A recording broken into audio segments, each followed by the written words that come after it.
I'm looking down at the televisions below the desk, and it shows all of our competitors.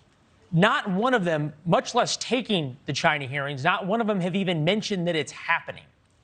And I'm still trying to get to this point that it doesn't seem, despite now the best efforts of Democrats and Republicans, to be breaking through that we can have our own squabbles at home.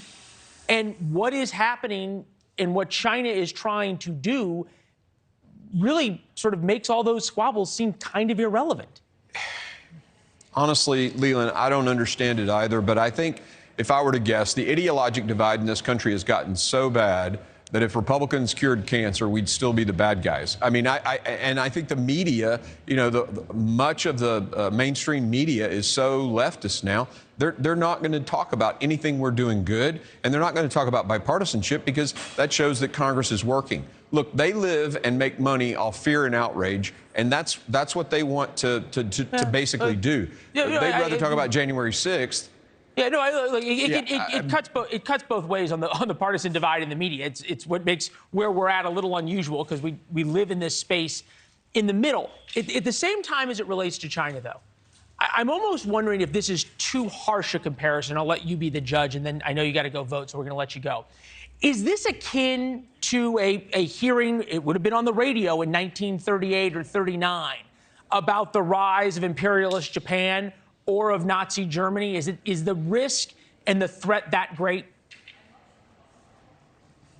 I would say that it is, not because of China, but because of Xi Jinping.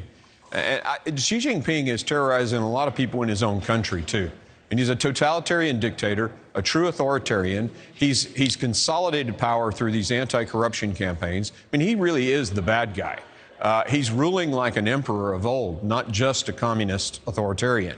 And I'd say, yeah, actually, that's where we are. They want Taiwan. He said they're going to take it in his lifetime. He's watching what's happening in Europe.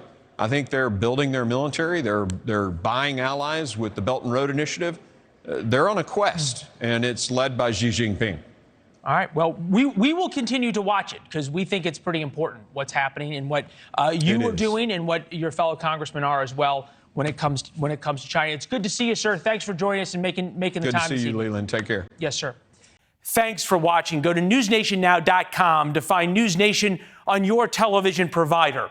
And don't forget to subscribe. Click the red button to get more of NewsNation's fact-driven, unbiased coverage.